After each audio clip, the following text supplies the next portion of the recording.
Halo Sobat Jazz, bertemu lagi bersama kita membahas Timnas Indonesia. Sebelum kita mulai pembahasannya, jangan lupa di subscribe dan di like. Nah, karena satu subscribe, satu like, kita ibaratkan doa untuk Timnas kita. Menuju Piala Dunia. Amin. Ada berita apa nih? Ini berita terbaru di mana Rafael Strijk ya. Beritanya, Erick Thohir berperan penting dalam negosiasi dengan Brisbane Roar untuk melepas Rafael Strijk ke Timnas Indonesia. Karena di video kita sempat sebelumnya Rafael Strijk masih diragukan ya. Nah, Rafael dari klub akan melepas tanggal 17 November. Tapi Coach STY minta lebih cepat lagi. Nanti biar Pak Ketum yang bantu bicara lagi ke klubnya. Karena kemarin juga Pak Ketum yang negosiasi agar dapat bergabung lebih cepat. Oke. Sepertinya masalah strategi akan dibicarakan. Dan juga fisik ya pastinya. Nah ini dia, kita lihat dilansir dari footfocus.id. Erick Thohir mengambil peran penting dalam negosiasi dengan Brisbane Roar. Berhasil membuka jalan bagi Rafael Strijk untuk bergabung dengan Timnas Indonesia. Sebelumnya, Rafael diberikan izin oleh klub untuk bergabung saat babak semifinal dan final. Namun, berkat negosiasi Pak Erick Thohir, klub Brisbane Roar bersedia untuk melepas Rafa pada tanggal 17 Desember. Negosiasi akan kembali dilakukan oleh Erick Thohir agar Rafael dapat bergabung lebih cepat sesuai kemauan dari Sintayong. Yang tadinya dijadwalkan untuk semifinal dan final, dipercepat. Ya itulah the power of Bapak Erick Thohir. Lobby-lobbynya mantap. Nah, ya, walaupun ada lobby-lobby yang mantap itu, dengan Rafael Strijk datang dengan lebih cepat, ada pro kontra juga ya. Iya, betul. Nah, kita lihat komentarnya. Padahal dia udah dapat menit bermain di klubnya. Dan pertandingan kemarin dia starting. Sayang banget kalau dia ikutan AFF, apalagi kalau cedera. Kan bisa gawat buat klub dan timnas kita ntar. Nah, itu dia kontranya. Yang masih tidak ingin untuk Rafael Strijk bermain ya, karena ada beberapa pertimbangan. Nah, Pak, please, kalau cuma AFF, sekelas Justin, Ivar, sama Rafael jangan dipanggil.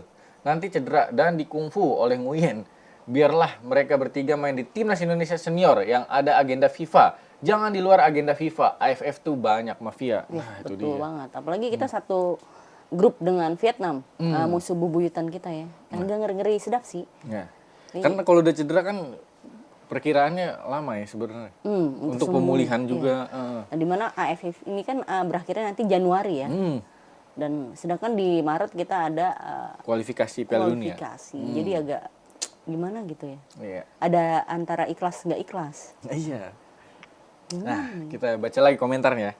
Katanya STY nggak apa-apa, nggak ada strike, masih ada hoki. Tapi ini minta lebih cepat lagi. Ya, laki-laki kan sulit untuk dimengerti. Ya mungkin kebutuhan tim dan strategi ya dari coach Shin. Nah, hancurin karir para pemain abroad. AFF bukan agenda FIFA, Nathan. Justin juga sekarang di klubnya mulai kehilangan tempat. Padahal Rafael udah dapat kepercayaan klub barunya, malah dipanggil. Iya, karena di dua pertandingan terakhir ya Rafael tuh bermain dia. Dan cukup bagus. Ada yang starting, ada yang jadi pemain pengganti ya. Kalau begini berarti emang Strijk dibutuhin banget buat lini depan. Yang lain fisik, pemahaman taktik belum sepadan. Mungkin loh ya. Nah, itu dia. Yang seperti tadi saya bilang ya. Dimana strategi ya sepertinya. Karena Rafael Strijk kan udah beberapa kali di bawah arahan Sintayong cukup bagus untuk membuka peluang ya bagi Ragnar dan Marcelino Iya, kemarin di bagian yang lawan Arab. ngobok-ngobok pertahanan lawan tuh sana kesini. Apalagi juga dia orangnya suka iseng ya. Iya, Pelanggar-pelanggar. Buat mental lawan turun juga sebenarnya strateginya si Strijk ini. Mantap. Nah, kita ke berita selanjutnya di mana membahas Ivar Jenner dan Justin Hapner. PSSI masih usahakan Justin dan Ivar bisa main di Asian Cup ya, AFF. Ya, di mana dilansir dari arsip Timnas, Ketua Badan Tim Nasional BTN, PSSI Sumarji, mengatakan bahwa pihaknya masih mengusahakan agar Justin Hapner dan Ivar Jenner bisa bergabung dan membawa Timnas Indonesia di Asian Cup 2024. Sumarji mengaku bahwa pihaknya telah kembali bersurat kepada klub. Kalau yang pertama ini Justin, sampai dengan semalam kami dari PSSI berkirim surat kembali ke klubnya. Lanjut Ivar juga sama kondisinya seperti itu. Kami sedang bersurat untuk klubnya. Buset, udah ditolak masih ngotot aja. Waduh. Ya, ada apa ini tiba-tiba jadi ngotot, dituntut juara kah? Apakah ada target? Nah, itu dia. Karena yang mesti kita ketahui bahwa Vietnam itu bawanya senior-senior. Senior ya. Mantap juga. Ya Jadi seperti kalau Vietnam memang dia pengennya juara ya. sepertinya dia udah ngotot untuk juara. Kita lihat komennya lagi. Ivar harus fokus di klub sih supaya bisa promosi ke tim utama Utrecht. Dia belakangan ini jarang main di Jong Utrecht. Keseringan di timnas. Ya, di klubnya Justin makin suram kemarin. Kemarin aja tanding kagak ada namanya. Oh iya. Ya, Liga 1 ada Malik Rizaldi, Sananta, Witan, Kambuaya. Tinggal panggil doang. Nah, itu dia. Nah, biarin aja mereka cari menit di klubnya sih. Gak usah dipanggil terus-terusan. STY harus percaya diri. Kalau pemain yang dipanggil bisa kasih perlawanan di AFF, kan udah dipanggil. Asnawi sama Arhan. Seniornya Asnawi, Arhan, dan Marcelino. Marcelino dan ada hoki juga. Ada hoki juga. Oke, nggak ada pemain lain aja, biarkan mereka berkembang di klub. Nah, itu dia. Masih pro kontra ya. Dimana pemain senior dipanggil AFF atau tidaknya. Karena agenda AFF ini sampai selesai kan di Januari. Sedangkan kita nanti di round 3 kualifikasi di bulan Maret. Jadi takutnya ada khawatir cedera kan. Untuk pemulihannya pasti agak lama. Agak lama ya. Karena kalau pemulihan diburu-buru juga takutnya ntar kambuhan lagi. Iya, seperti Mesilgers. Mesilgers ya. Karena diburu-buru bermain lagi untuk klubnya. Klubnya bermain lagi. Dan kemarin kita dapat berita bahwa dia cedera lagi. Nah, itu dia. Aduh, jadi khawatir juga sih kalau kayak gini. Karena takut kambuh-kambuh, belum total kesembuhannya, dipaksa main. Nanti ketika bulan Maret, aduh, ketika kita butuhkan ya. ya kita doakan semoga baik-baik saja. Ya, semoga pemain yang dipanggil untuk AFF juga ntar baik-baik saja ya. Iya, tidak ada yang menjahati. Wah, itu dia. Ngeri juga sebenarnya Nguyen Tapi sih ini. kayaknya sih sengaja itu nanti. Wah, iya nih. Karena ada unsur iri hati Wah, parah. di negara itu. Udahlah pikirin aja masa depan pemain di klubnya. Kasian dipanggil timnas mulu. Ivar udah mulai reguler di Eerste Divisi. Bisa aja ntar promosi ke tim utama Utrecht. Ini bukan agenda FIFA. Kalau nggak dilepas ya udah nggak usah maksa. Apalagi dua orang ini pemain inti timnas senior. Biarin fokusin ke World Cup Qualification aja. Kalau sampai kenapa-napa di AFF kan repot juga. Kenapa nggak panggil pemain senior-senior di Liga 1 tuh banyak. Nah, menilik dari komentar tadi, ini agak nyambung dengan berita selanjutnya ya. Dimana pemain-pemain liga lokal fisiknya masih kurang ya menurut Coach Shin ya. Jadi apakah ini jadi faktor utamanya? Sehingga dipanggillah pemain-pemain kita yang bermain di luar. Nah, kita baca dulu ya. Fisik pemain timnas Indonesia masih jauh dari harapan Coach Shin Taeyong.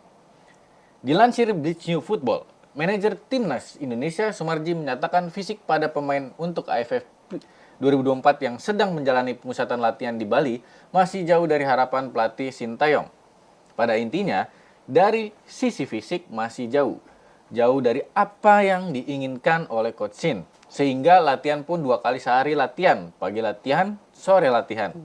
Timnas Indonesia akan terus menjalani training center di Bali hingga 4 Desember mendatang.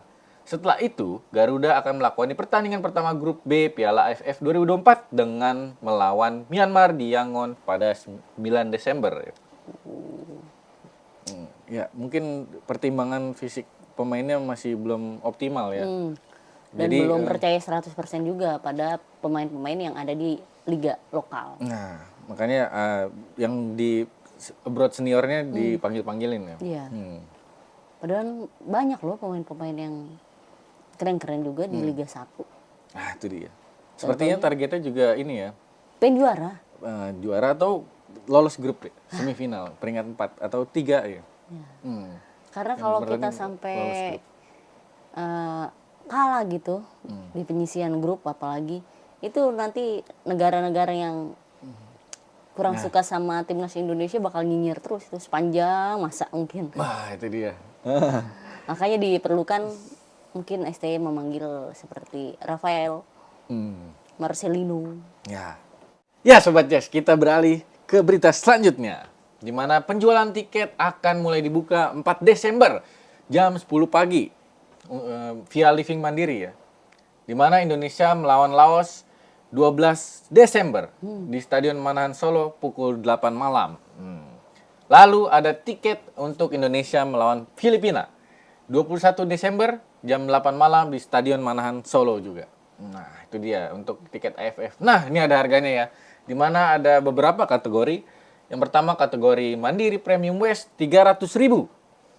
Lalu ada kategori Freeport Premium East 250.000. Kategori Indomilk Garuda West 200.000. Sinarmas Garuda East 150.000. Indosat Garuda South 125.000. Astra Finansial Garuda North 125.000.